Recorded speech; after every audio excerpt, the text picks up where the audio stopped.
The moment the words left my mouth, I knew I had messed up. It was supposed to be a dumb joke, the kind you throw at a friend while you're half laughing and half trying to act cool. But then his mom heard me. She turned from the kitchen with a knife in her hand, looked straight at me, and smiled, like I had just said something she had been waiting to hear for a long time. My name is Ryan. I'm 24, and I live just outside Sacramento in a small town that feels like it never changes. The sun always hangs low over the streets, even when it's bright, and everything moves slow like people are saving their energy for something that never comes. I work part-time at a phone repair shop wedged between a laundromat and a diner that smells like burnt coffee. Most days it's cracked screens, waterlogged phones, and customers swearing they did not drop their device even when it looks like it got run over. It's not a dream job, but it pays my rent, keeps gas in my beat-up 2009 Honda, and gives me enough cash to grab a beer with friends on weekends. I've never been the guy with big goals. I dropped out of college after one semester because it felt pointless. Too many papers, too much pressure, not enough reason. My life is simple. Work, home, music, sleep, repeat. Classic rock is my thing. Springsteen, Zeppelin, the kind of songs my dad used to blast before he moved across the country and stopped calling like he promised he would. I don't date much. A few flings, nothing serious. Girls my age always want something bigger, a plan, a future, a version of me that looks better on paper. I'm not that guy. I'm just Ryan, the guy who can swap a phone battery in 5 minutes and doesn't mind the quiet. About a month ago, Nico started working at the shop. He's 22, doing community college, loud as hell in the best way. He laughs with his whole body and says exactly what's on his mind, which makes him terrible with cranky customers, but great company when the shop is slow. We clicked fast. Same sense of humor, same taste in music, same habit of talking trash while we work. One Saturday, he looked up from a shattered Samsung and said, "Yo, you should come over tonight. I got the new Call of Duty and my mom's making tacos." I didn't have plans, so I shrugged like it meant nothing. Sure. Text me the address. That's how I ended up at Nico's house that night, a neat 2-story place in a neighborhood that looked like it was built for family photos. Trim lawns, white fences, a little American flag hanging on the porch like a decoration that never comes down. Nico opened the door in socks and a faded Nirvana shirt, already in the middle of a story about some professor he couldn't stand. "Come on in, dude," he said, waving me through like I'd been there 100 times. The living room was cozy. Wood floors, a worn leather couch, a big flat screen with a game console ready to go. The house smelled like cumin and grilled peppers. I was about to drop my backpack near the couch when she walked in from the kitchen. Elise. I wasn't ready for her. Not even close. She didn't look like what you picture when someone says my mom. Her hair was brown and wavy, tied back in a loose ponytail with a few strands falling around her face. She wore jeans and a plain white t-shirt, nothing fancy. But she carried herself like she didn't need fancy, like she knew who she was and didn't need anyone's approval. She looked younger than she should have, maybe early 30s, even though Nico was 22. It didn't make sense, and my brain kept trying to do the math while my chest did something stupid. "Hey, you must be Ryan," she said, wiping her hands on a dish towel. Her voice was warm, steady, calm in a way that made me feel like I was the one making noise. "Nico's told me about you. Welcome." Yeah. "Hi," I said, and I hated how my voice came out. "Thanks for having me." Her smile grew a little. "Don't call me ma'am, just Elise." Nico groaned like he was already tired. "Mom, stop." Elise laughed, soft and easy. "I'm just being nice." "This one's been talking about you non-stop," she told me. "Says you're the only guy at work who doesn't drive him crazy." Nico threw his hands up. "That is not what I said." I laughed, but it came out shaky. Elise turned back toward the kitchen. "Tacos are almost ready. Hope you're hungry." Nico and I played Call of Duty on the couch. He yelled at the screen every time he got sniped, blamed the game, blamed the controller, blamed me. I tried to stay locked in, but I kept glancing toward the kitchen. Elise was moving around the counter, chopping and stirring, calm like she had done it 1,000 times. The light from the overhead lamp hit her hair and made it shine. I caught myself staring too long, like an idiot, until Nico elbowed me. "Yo, focus," he said. "You're getting us killed." I forced my eyes back to the game, but my head wasn't in it. When Nico ran to the bathroom, it left me alone on the couch for a minute. The game paused, and the room suddenly quieter. Elise looked over from the kitchen. "You boys need anything? Water? Soda?" "Nah, we're good," I said, and when I looked up, our eyes met. It lasted a second too long. I felt it in my stomach, like I had stepped into a place I wasn't supposed to be. Elise didn't look away first. She just watched me with a calm expression, like she could read every thought I was trying to hide. My mouth moved before my brain could stop it. "Dude," I said, loud enough for Nico to hear when he came back, trying to play it off like a joke, "your mom's prettier than any girl I've ever dated." The second I said it, I wanted to grab the words out of the air and shove them back in my throat.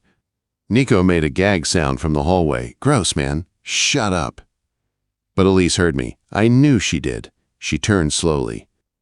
She was holding a knife, cilantro on the cutting board, and she looked at me like she was deciding something. My face burned. I waited for her to snap, to tell me to watch my mouth, to make it awkward and normal again. Instead, the corner of her mouth lifted. Not a big smile, not a laugh. A small, quiet smile that made my stomach flip. She didn't scold me, she didn't tease me, she didn't pretend she didn't hear it. She just held my gaze for one steady moment, then turned back to the cutting board like it was nothing. But it wasn't nothing to me, because that smile didn't feel like a mom smile. It felt like a secret. That smile followed me all the way home. I drove through the quiet Sacramento suburbs with my window down, the night air cool against my face, and I kept replaying the moment like it was stuck on a loop. Elise turning with the knife in her hand, her eyes landing on me. That small smile that looked like she understood exactly what I meant, even if I had meant it as a joke. I told myself to drop it. She was Nico's mom. End of story. But my brain didn't listen. The next few days at the shop felt normal on the outside. Phones came in cracked and dead. People complained. Nico cracked jokes and talked trash. But every time I had a quiet second, my mind drifted back to her kitchen, and that look. Nico never brought it up. Not once. Either he forgot, or he didn't think it mattered. That almost made it worse, because it meant the moment belonged to me and Elise alone. On Tuesday night, I was on my couch scrolling through Instagram when my phone buzzed with a notification. "Elise followed you." I sat up so fast my knee hit the coffee table. My heart thumped hard like I had just run upstairs. I stared at the screen, then tapped her profile before I could talk myself out of it. Her picture was simple. Elise on a park bench, sunlight in her hair, holding a coffee cup. No heavy makeup, no fake smile, just calm, like she belonged wherever she was. I scrolled through her posts. A garden bed with bright flowers, a stack of books on a table, a sunset over the Sacramento River. A photo of homemade bread that looked so good I could smell it through the screen. Normal stuff, but it didn't feel normal that she was in my phone. Then I noticed she had liked one of my old posts from last summer. A blurry picture of me at Santa Cruz, grinning like an idiot with sand stuck to my hair. Nobody goes that far back unless they're looking. That thought made my stomach twist in a way that wasn't fear. It was excitement. I followed her back, telling myself it was polite. My finger hovered for a second, then I hit the button. The moment it happened, my palms felt sweaty. At work the next day, I kept catching myself checking my phone. Like I expected a message. Nothing came. Still, I started watching for her without meaning to. I'd glance at the shop door whenever it opened, half expecting Elise to walk in and drop off something for Nico. She never did. But the hope stayed anyway, quiet and annoying. By Friday, I had talked myself into believing I overreacted. Maybe she followed me because I was Nico's friend. Maybe she liked my post because it was funny. Maybe that smile meant nothing. Then Nico texted me, "Yo, come over tomorrow. Mom's making lasagna. "You down?" My chest tightened. It had nothing to do with the food. I typed back, "Hell yeah," and tried to act normal for the rest of the night. I even changed my shirt twice before I finally settled on a clean black button down, then immediately felt stupid for caring. Saturday evening, I pulled up to Nico's house again. The porch light was on, the flag was still hanging, and the neighborhood looked calm like it didn't know how messy my thoughts were. Nico opened the door, already talking. "Bro, you won't believe what happened at school." I followed him inside, and the smell hit me right away. Garlic, tomato sauce, melted cheese, warm and heavy in the air. Elise was in the kitchen. Her hair was down this time, curling past her shoulders. She wore jeans, a thin gray t-shirt, and an apron tied loosely at her waist. She looked up when she saw me, and her face lit with that same calm confidence. "Ryan," she said, and my name sounded different coming from her. "Good to see you. Hope you're ready." I went all out. "It smells amazing," I managed. Her eyes held mine for a beat, and I felt that same flip in my stomach again. Then she turned back to the stove like she was the calm one and I was the kid. We sat at the dining table. Nico talked through most of the meal, going on about work, school, and some new game he wanted. Elise laughed at his stories and asked questions like she actually cared, but every so often, her eyes drifted to me. Not long, not obvious, just enough to make me feel like there was a string between us that pulled tight every time our gaze met. After dinner, Nico got a call and disappeared upstairs. The second his footsteps faded, the house felt different, quieter, like the air was listening. I stood up fast, needing something to do with my hands. "I'll help clean up," I said. Elise handed me a sponge and nodded toward the sink. "You sure you know how to use that?" I laughed, trying to play it cool. "I'm a pro." I started scrubbing plates while she rinsed and stacked. The kitchen was small, and we kept brushing shoulders. Her arm touched mine when she reached for a glass. My body reacted like it was electricity. I focused on the soap bubbles like they could save me. Then Elise spoke, her voice lower, almost a whisper. "You know what you said last time," she said. My hands froze. The sponge dripped onto the counter. I swallowed hard. "Yeah, I'm sorry. I didn't mean to say it out loud." Elise turned to face me. Her eyes were steady, not angry, not embarrassed. "Don't apologize," she said. "It's been a long time since anyone said something like that and meant it." My throat went dry. "You think I meant it?" Quote. Her mouth curved into that small smile again. "I know you did." I stared at her, not sure what to do with that. The kitchen felt warmer than before. Or maybe it was just my face. Elise leaned her hip against the counter, still holding a dish towel. "Most people don't notice me anymore," she admitted. "Not like that." I tried to breathe. "That's hard to believe." Her eyes searched mine like she was testing how honest I could be. "I noticed you," I said quietly. "Right away." Her smile softened, and for a second her confidence slipped, showing something real underneath, something lonely. Before I could say anything else, Nico's footsteps thumped down the stairs. Elise stepped back fast, grabbing a plate like nothing had happened. I picked up the sponge again like my life depended on it. Nico walked into the kitchen talking about some party his friend wanted him to hit later, completely oblivious. I nodded along, but my brain was still stuck on Elise's words. When it was time to leave, Nico went to grab his jacket. Elise walked me to the door, and the porch light cast a warm glow over her face. She leaned in just slightly, close enough that I could smell something soft on her skin, like clean laundry and lavender. "Thanks for coming," she said, her voice low. "And Ryan?" I swallowed. "Yeah?" "For what you said," she whispered. "It stayed with me." I nodded because my mouth was too dry for words. Then she stepped back like it never happened, and Nico came barreling out behind her, waving goodbye. I drove home with my hands tight on the steering wheel and my heart racing like I had done something dangerous. Because I had. And I couldn't tell if I wanted to stop or if I wanted to go back and do it again. I tried to forget about Elise. I told myself she was just being friendly. I told myself she was lonely, and I was a convenient person to talk to. I told myself I was reading too much into a few looks and one quiet smile. But the truth was, I couldn't stop thinking about her. At the shop, I'd be swapping out a screen and my mind would drift to her kitchen. The way she leaned against the counter.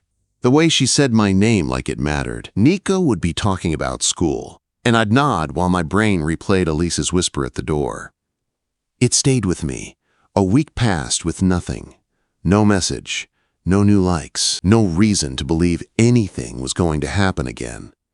I started to relax, and that scared me because it meant I had wanted something to happen. Then Thursday afternoon, my phone buzzed while I was eating a sad sandwich in the back room. A message from Elise. If you're free this evening, I'm making tea. Nico's out with friends. Feel like stopping by? I stared at the screen, heart pounding hard enough that I could hear it in my ears. The message was simple, but it felt like an invitation into something I wasn't sure I could walk away from. I typed back, "Yeah. What time?"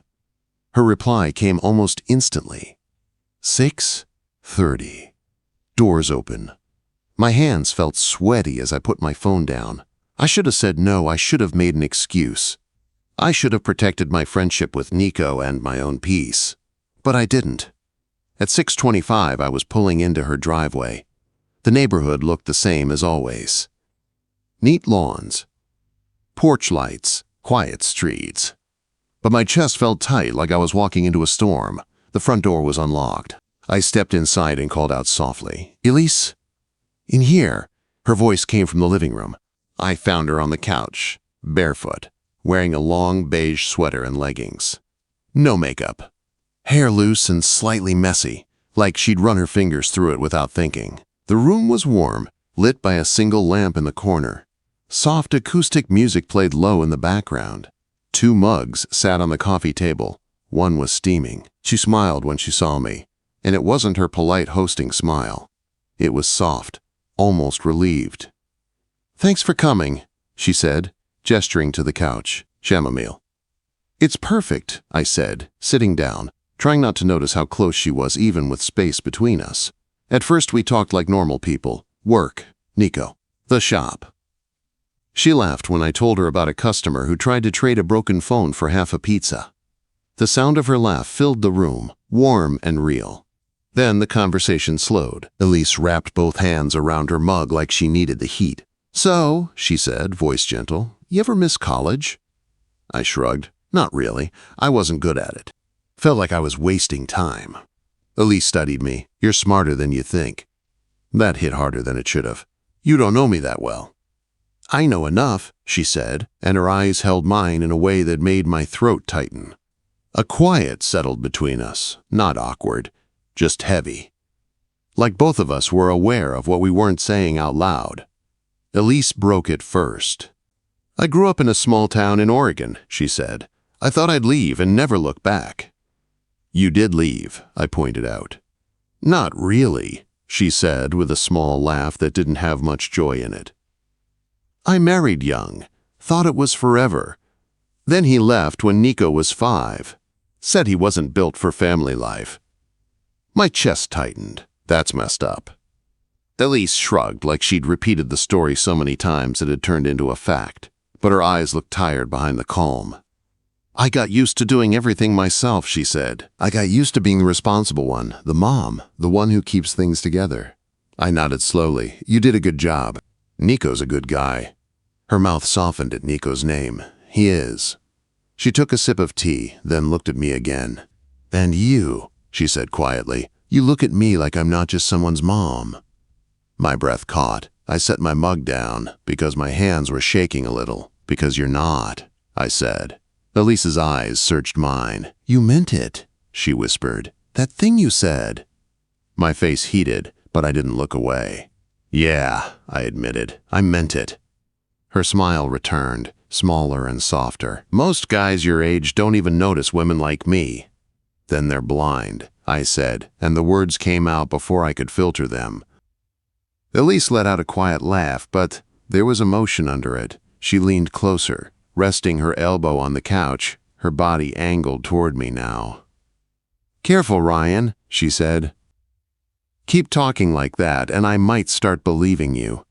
Maybe you should, I replied, my voice steadier than my heart. For a moment, we just looked at each other. The room felt smaller. The music faded into the background. The air smelled faintly like lavender from her sweater, and I could see the tiny lines at the corners of her eyes that made her look real, not perfect. Elise's knee brushed mine. Neither of us moved away. I swallowed hard. Elise, I said, and her name sounded like a confession. She lifted her hand and tucked a strand of hair behind her ear. This is a bad idea, she whispered, but her eyes didn't match her words. I know, I said, but I can't stop thinking about you. Her breath caught, and for a second she looked scared, not of me, but of what it meant to want someone again. She leaned in just a little, close enough that I could feel her warmth. Then footsteps hit the porch. We both froze. A key scraped in the lock. My heart dropped. Elise's eyes widened, and for the first time that night, panic broke through her calm. The doors started to open. The front door swung open, and my whole body went cold. For half a second, my brain refused to believe it. Because Nico was supposed to be out. Elise had said he was out, and I was sitting on his couch, inches from his mom, with my heart pounding like I had done something illegal. Nico stepped inside, one hand on his phone, the other holding a plastic bag from a gas station. "Mom, you home?" he called, kicking the door shut behind him. Elise moved fast, faster than I'd seen her move all night. She shifted away from me in one smooth motion, grabbed her mug off the table, and stood like she had been there the whole time. I did the same, standing so quickly my knee bumped the coffee table. Nico looked up and froze when he saw me. "Ryan?" he said, blinking like I was a glitch in his living room. "What are you doing here?" My mouth went dry. I tried to think of something casual, something normal. I started, then stopped, because I could hear how guilty I sounded. Elise stepped in before I could crash and burn. I asked him to stop by, she said easily. Her voice was calm, steady, like she was talking to a client. He helped me carry something earlier, and I offered him tea. Nico frowned, his eyes moving between us. Tea, quote. "Chamomile," Elise said, holding up her mug like proof. I forced a laugh. It came out weak. "Yeah, your mom makes better tea than I do." Nico stared at me like he was trying to decide if he believed it. Then he shrugged. "Okay," he said slowly. "Weird, but whatever." He walked toward the kitchen, rustling through the bag. I grabbed chips. "You still here to game or what?" My pulse was still slamming, but I nodded like I was fine. "Yeah, sure." Nico launched into a story about his friend bailing on plans. Elise sat back down, but not near me. She stayed in her chair by the side of the room, watching us with a quiet expression that looked calm on the surface but tense underneath. I tried to play the game, tried to laugh at Nico's jokes, tried to act like my heart wasn't still stuck in my throat, but the moment from before kept hanging between me and Elise, unfinished and dangerous. By the time I left that night, my nerves felt shredded. Elise walked me to the door while Nico was upstairs grabbing something. The porch light washed her face in warm yellow and her eyes looked tired. "That was close," I whispered. Elise nodded. "Too close." "I'm sorry," I said. She shook her head. "Don't. That's not what I'm feeling." Her gaze held mine, and it felt like she was asking me to stay, even though she didn't say it out loud. Then Nico shouted from upstairs, "Ryan, you left your hoodie!" Elise stepped back like a line had snapped between us. "Drive safe," she said, voice normal again. I left with my hoodie in my hand and a storm in my chest. The next few days were torture. At work, Nico acted normal most of the time, but I kept catching him watching me, like he was waiting for me to slip. I kept my jokes light, my answers simple, my face calm. But inside, I felt like I was carrying a secret too heavy to hold. Elise didn't text me. No message. No like. Nothing. It made me feel stupid, like I had imagined all of it. Like she regretted it the second Nico walked through the door. Then on Friday night, my phone buzzed. "Elise, can you come by tomorrow afternoon? Nico will be out. I need to talk to you." My stomach flipped. I stared at the message for a long moment, then typed back, "Yeah, I'll be there." The next day, I drove to her house with my hands sweating on the steering wheel. The neighborhood looked calm and bright like always, but my chest felt tight. When I knocked, Elise opened the door right away. She looked different. Not dressed up, not trying to impress, just serious. Her hair was tied back, and she wore a simple sweater and jeans. Her eyes looked like she hadn't slept much. "Come in," she said quietly. The house was silent, no music, no smell of cooking, just stillness. We sat in the living room, the same couch where everything almost happened. Elise didn't offer tea this time. She just sat across from me, hands clasped in her lap like she was holding herself together. "I can't keep doing this halfway," she said finally. My chest tightened. "You mean stop?" Quote. Elise shook her head fast. "No, I mean, if we're going to do this, we have to be honest about what it is." I swallowed hard. "What is it?" Quote. Elise's eyes filled for a second, then she blinked it back. "It's me feeling alive again," she said. "It's me feeling seen. It's me looking forward to hearing your car in the driveway." Her words hit me like a punch. I leaned forward without thinking. "Elise." She lifted her hand, stopping me. "Ryan, listen. I'm a mom. Nico is my whole world. I will not hurt him. I won't." "I don't want to hurt him either," I said quickly. "He's my friend." "I know," she whispered. "That's why I've been scared." The silence between us felt heavy. Then, Elise said the thing I had been avoiding in my own mind. "He's going to figure it out," she said, "sooner or later." My stomach dropped. "So what do we do?" Elise took a slow breath. "We tell him," she said. The words made my heart race. "Elise, he's going to lose it." "Maybe," she said, "but he deserves the truth more than he deserves us lying to his face." I ran a hand through my hair, trying to breathe. "He'll hate me." Elise's voice softened. "He might be angry. He might feel betrayed. But he loves you too, Ryan. I can tell. You're his friend, and I've raised him to be a good man." I stared at her, and something about the way she said that made my throat burn. "You really think he'll understand?" I asked. Elise didn't answer right away. She looked down, then back up at me. "I don't know," she admitted. "But I do know I can't keep sneaking around like I'm ashamed of wanting something." Her eyes held mine. "And I can't keep pretending you're just a kid Nico works with." My pulse jumped. "I'm not a kid." "I know," she said softly. "That's the problem." We sat there, the air thick with everything unsaid. Elise's fingers twisted together like she was nervous, and that made her look younger in a way that was almost painful. I reached out and covered her hands with mine. Warm. Real. She didn't pull away. "I don't have a 5-year plan," I said quietly. "I don't have some perfect future mapped out." Elise's mouth lifted a little, sad and sweet. "Neither do I."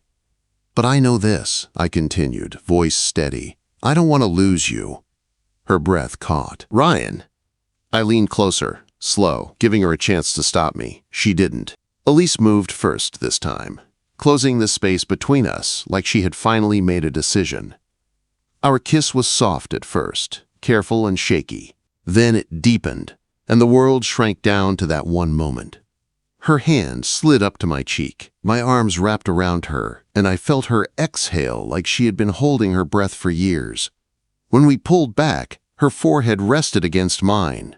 "I'm scared," she whispered. "Me too," I admitted. She looked at me, eyes shining. "But I don't want to be invisible anymore." I swallowed, my chest full. "You're not invisible, not to me." Elise's lips trembled into a small smile. Then, "Stay." I nodded. "I'm here." The sound of a car door slamming outside made us both freeze. Elise's eyes widened. "That's Nico." My heart dropped, because this time, I couldn't run out the back door. This time, we had just promised to stop hiding. And Nico was walking up the steps.